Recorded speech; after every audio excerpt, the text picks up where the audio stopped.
का ये भौजी का हो देवर बबुआ? अरे हई कौने कंपनी के काजर लगौले हो? लगौले ताई लक्ष्मी के। पर तोहरा के का दिक्कत है? हम दिक्कत? अरे दिक्कत तो पगली बहुत बड़ी हरे। अच्छा सुना हमार बात। सुनावा।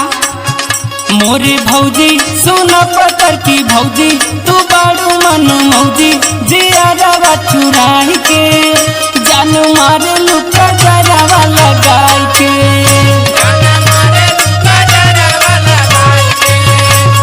सुनत हौ ने? हाँ सुनत हई। मोरे भौजी सुना पतर की भौजी तू बाड़ू मन मौजी जियारावा चुराई के जान मारे लुका जरावा लगाई के।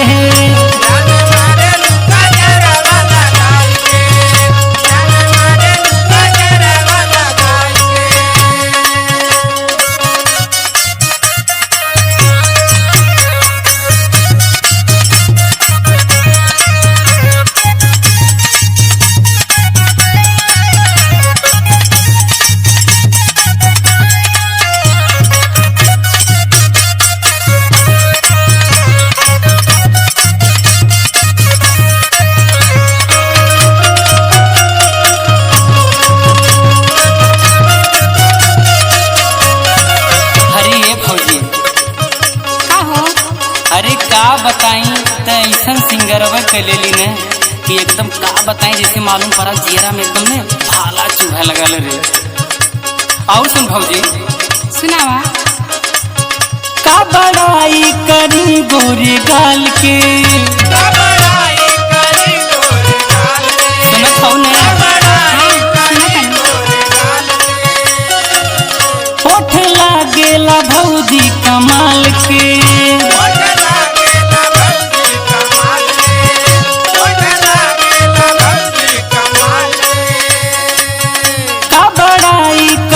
गोरे गाल के होठ लागेला भौजी कमाल के।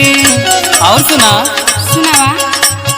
तानी ताका ए भौजी मन रखा है टिकुल के साचा तू चले लू दिखाई के जान मारे लुका जरावा लगाई के।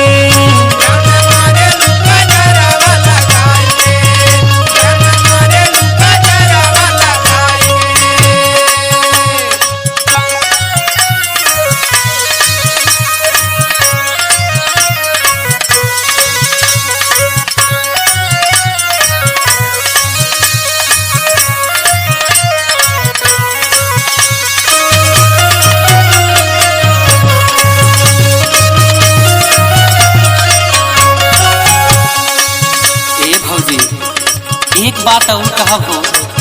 कौन बात? सुना। सुनावा। काहे शंकर के लाइन मारेलू सुनत हौ ने? हाँ सुनत प्रीतम देवरू से काहे जरेलू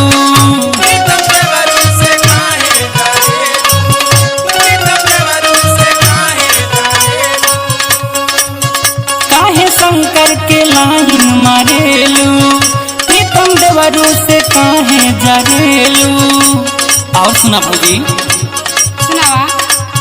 भौजी आवा तू नहीं ललचावा तू दिल में समावा तू तनी का बचाई के जान मारे लुका जरावा लगाई के।